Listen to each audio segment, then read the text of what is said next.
वो अनल हक दी कहंदा सूली ते चढ़ गया।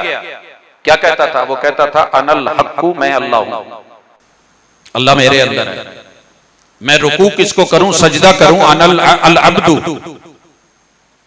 बंदा रब में है, रब बंदे में है, तो कौन किसके सामने झुके? कैसी नमाजें? हुलूल, इसे कहा गया था इस अकीदे से तौबा कर, फिर फांसी चढ़ी थी कि अल्लाह बंदे के अंदर नहीं है। जब इन्होंने देखा कि शिकंजा टाइट हुआ है तो इन्होंने आल इज़वन कहना शुरू कर दिया। वहदतुल वजूद, सब अल्लाह है, सारे अल्लाह हैं, कुदरत के किसी रूप की तहकीर न करना। कुत्ता, बिल्ला, जानवर, सूअर, खिंजीर, इंसान, हैवान, चरिंद, परिंद, पत्थर, नबातात, जमातात, ये सब अल्लाह ही है, अल्लाह के रूप है। आल इज़वन, गिनतियां छोड़ो, 33 करोड़ की, 360 की, 5 की, 3 की, 2 की।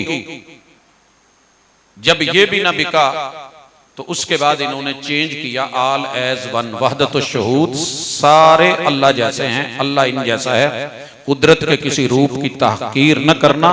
खुदा फिर रहा है भेष बदल के जमाने में। फिर रब ने मुहम्मदुर रसूलुल्लाह सल्लल्लाहु अलैहि वसल्लम को भेजा। ये कब हुआ? जब इलाहुकुम इलाहुम वाहिद, इंसान ने मैथ के नाम पे वन को तकसीम करके कहा कि ये तो हजारों में, लाखों में, करोड़ों में, अनगिनत लातादाद में तकसीम हो जाता है, रहता एक ही है, लिहाजा सबको पूजो जो अच्छा लगे, ये सब अल्लाह है। फिर ये सूरतुल इखलास उतरी, कुल हुवल्लाहु अहद, महबूब इनको कहो कि वो अल्लाह एक है। अहद मजीद तकसीम नहीं होता।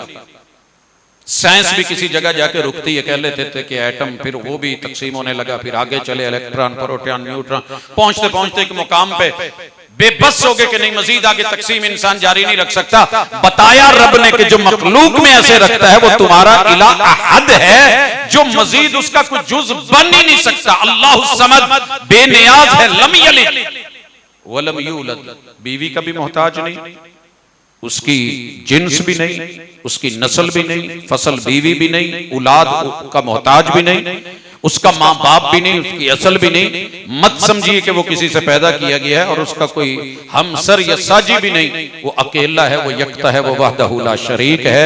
ये जुमला चढ़ करके जब फारान की चोटी पे मेरे और आपके महबूब ने कहा, लोगो कूलू ला इलाहा इल्लल्लाह तुफलिहु व तमलिकुल अरब वल अजम, अरब अजम तुम्हारे कदमों में होंगे, अल्लाह को एक मानो।